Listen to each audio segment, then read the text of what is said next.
How we doing, everyone? Avi Weisfogel coming to you today with another Happiest Dentist tip. So they say you can't make it in a business unless you understand the mindset of those people in the business.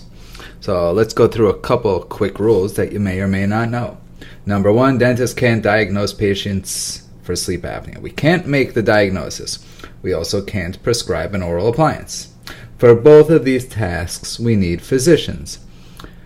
How are you able to work with physicians unless you start to understand the mindset of physicians? So let's put you in the mindset of a physician for a second, and then maybe we'll get somewhere. People went to medical school. Certainly, if you went to medical school back when my dad went to medical school, you went because you were going to be a rich doctor. Those are no longer the days. Here's how healthcare works, right? So Medicare, which is the main insurance for everybody 65 or older. Medicare does an evaluation every single year of the procedures that have been utilized in bills. And they looked at the ones that have a spike in usage or the ones that are utilized the most, and they slash the reimbursement. Sometimes they slash the reimbursement as much as 5/6 of the amount. So imagine if your crown fee is $1,000, and they just slashed it by 5/6, and now you're making less than $200 a crown. How would you guys feel? Personally, I would be pissed off. For me, I'd be pissed enough to say, hey, I'm leaving this industry, which is kind of what I did. I went into sleep medicine instead. I used what I had learned and what I've been able to accomplish to push myself into a different part of being a dentist. Turns out you didn't even need to be a dentist to do that part. Little known facts.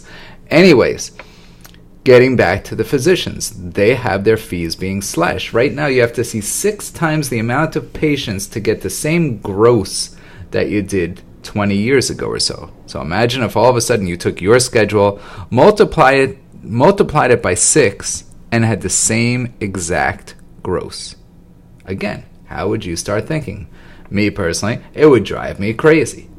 Hence, physicians, when you go out and meet them, they tend to be harried, maybe a little bit upset that this is a profession they chose. Now, if you chose to be a doctor because you have a passion for it, by all means, go for it. Follow your dreams, follow your passions.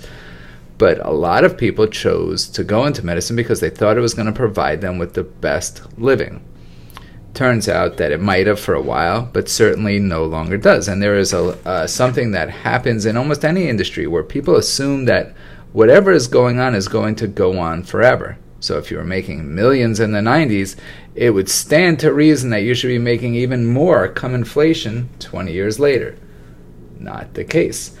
How did it happen? Insurance companies took over. I remember I was a young dentist, 25 years old, just had opened my first practice, and in walks a representative from United Healthcare, and this representative tells me, you should sign up for our plan. It'll bring patients in your door. And I said, yeah, you know what? I thought about it coming into practices, and I didn't want to be the guy who signs up for all the different insurance plans, but I wish you nothing but the best. I was a baby. Apparently, by the way, I looked exactly the same then as I do now. So he said, you know what? You seem like a nice guy, and I feel bad for you because 20 years from now, you're going to be at a business. Now, listen, he was right. I no longer do dentistry.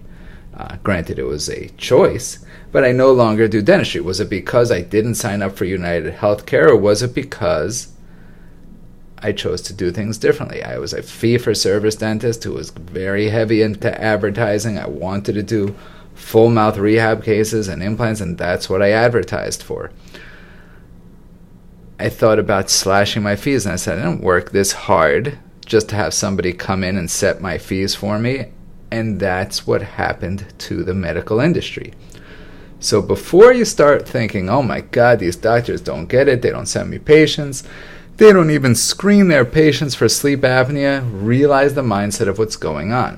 Now, if you approach someone in general, for any kind of reason, there is usually a thought that goes into it. So someone walks into your office, any rep walks into your office. First off, do they get to meet with you? Do they get to come hang out in your office? Or do they typically meet your front desk, hand off whatever folder they came in with and leave, and then that folder gets thrown in the garbage?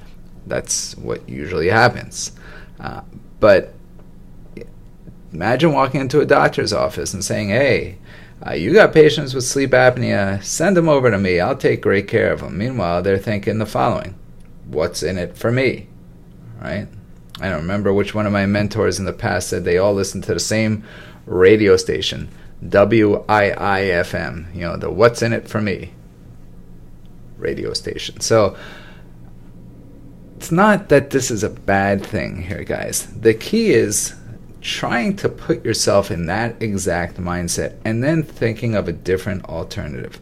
How is it that I'm going to help out this guy?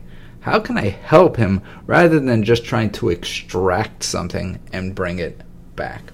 In order to do so, get inside the mind of a physician. This is all part of what we teach at the Dental Sleep MBA course. Preview course is coming soon to a city near you. I hope to see you guys soon, and thank you for watching.